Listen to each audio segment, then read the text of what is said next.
안녕하세요, 불량TV입니다. 오늘 전해드릴 이야기는요, 한국이 한 번도 이겨보지 못한 나라 탑5를 선정하였습니다. 5위는 벨기에입니다. 우리나라와 벨기에는 월드컵에서 무려 3번이나 만났습니다. 그중 1998 월드컵 본선 3차전에서 한국은 유상철의 골로 귀중한 1대1 무승부를 가져왔고 유종의 미를 거두었습니다. 당시 월드컵 도중 차범근 감독이 중도 경질을 당하는 초유의 사태가 일어난 후 경기였기 때문에 선수들은 어느 때보다 투혼을 불살랐고 머리 부상을 당한 이임생이 무대를 감고 경기를 계속 뛰는 붕대 투혼을 보여주었습니다. 이때 선수로 뛰었던 벨기에 빌모츠와 한국의 홍명보는 16년의 세월이 흘러 국대 감독으로 운명의 재대결을 펼치게 되었습니다. 이때 한국은 아시아 축구에 자존심을 걸고 신락 같은 16강 희망까지 품어봤지만 10명이 뛴 유럽 강호 벨기에를 넘지 못했습니다. 벨기에는 16강 진출을 확정지은 상태에서 후보 선수를 대거 기용했고 심지어 전반전 퇴장까지 당하는 바람에 한국은 수적 우위를 점했지만 베르통원에게 통원의 결승골을 내주면서 패했습니다. 한국 대표팀이 월드컵 본선을 무승으로 마감한 것은 1998 프랑스 월드컵 이후 16년 만이었고 일본, 이란, 호주까지 모두 1승을 거두지 못하며 아시아 축구는 24년 만에 굴욕을 맛봤습니다. 4위는 프랑스입니다. 프랑스와 한국이 3번 만났던 시점은 2000년대 초중반대로 프랑스의 지단이 뛰던 시절입니다. 첫 만남은 2001년 한일 컨페더레이션스컵 대회. 히딩크 감독이 이끌던 한국은 유로와 월드컵 디펜딩 챔피언 프랑스를 상대하게 되었고 5대0으로 대패합니다. 충격파는 상당했고 많은 네티즌들은 히딩크가 몸값에 맞는 용병술과 전술을 보여주지 못하고 있다며 비판의 목소리를 높였습니다. 놀라운 건 1년 뒤 다시 프랑스를 만난 히딩크호는 3대2의 박진감 넘치는 승부를 만들어냈고 2006 월드컵에선 프랑스와 처음으로 무승부를 만들었습니다. 당시 프랑스가 2006 월드컵 준우승국이라는 걸 보면 당시 우리나라가 얼마나 투혼 넘치게 경기를 치렀는지 알 수 있는 부분. 공교롭게도 프랑스를 상대로 2경기 2골을 선수가 박지성이었습니다. 프랑스는 월드컵 역사상 본선 경기에서 전반전에 리드를 챙긴 경우 96.3% 확률로 승리했습니다. 100%가 되지 못한 이유는 한국을 못 이겼기 때문입니다. 한국은 지금까지 프랑스를 한 번도 이겨보지 못했지만 프랑스를 끈질기게 괴롭힌 전적이 2번이나 있단 것입니다. 3위는 네덜란드입니다.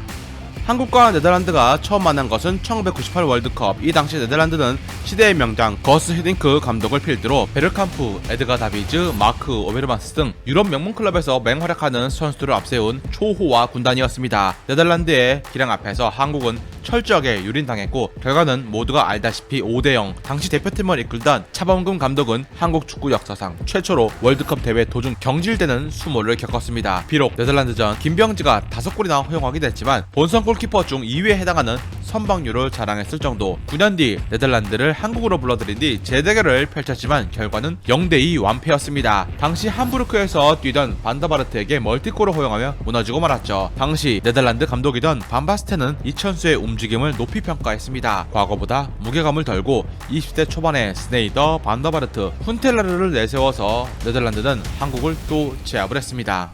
2위는 아르헨티나입니다. 한국과 아르헨티나는 2번의 월드컵에서 만났고 한 번은 아르헨티나가 2003년 한국을 방문한 때였습니다. 86 월드컵 당시엔 우승국인 아르헨티나 전력의 반이라 불린 마라도나의 압도적인 기량에 한국이 밀려버렸습니다. 그나마 당시 주장이던 박창선이 만회골을 넣어서 한국의 월드컵 역사상 첫 골을 넣은 게 위안거리였죠. 두 번째 만남은 한국을 방한했던 2003년. 이 당시 사비올라와 아이마르 등 스타들을 내세웠고 한국은 코엘류 감독 지휘 아래 비교적 잘 싸웠습니다. 하지만 골을 넣는 데는 실패했고 사비올라가 경기 내내 안 보이더니 갑자기 튀어나와 결승골을 기록합니다.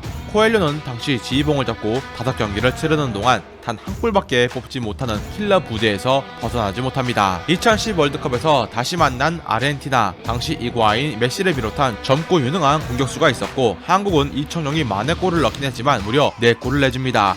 한국은 초반부터 아르헨티나의 공세를 봉쇄하면서 수비 위주의 경기 운영을 펼쳤지만 박주영의 자책골이 시발점이 되었습니다. 이후 자신감을 얻은 아르헨티나의 테베즈, 메시가 한국 수비진을 파고들었고 이구아인이 헤드트릭을 달성하게 이릅니다. 8년 만에 나온 월드컵 헤드트릭. 한국은 아르헨티나뿐만 아니라 월드컵 역사상 단 한 번도 남미 대륙 국가를 상대로 승리를 거둔 적이 없었습니다.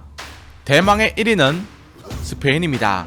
알다시피 2002 한일 월드컵 8강전에서 만났던 한국과 스페인은 승부차기까지 가는 접전을 펼쳤습니다. 공식 대회에서 승부차기 승부는 무승부로 기록이 되죠. 이 외에도 월드컵에서 두 번을 더 만났고 2010년대 이후 유럽에서 한국과 스페인이 만나서 친선 경기를 3번이나 치를 정도로 한국은 강팀 평가전을 스페인과 꽤나 많이 치렀습니다.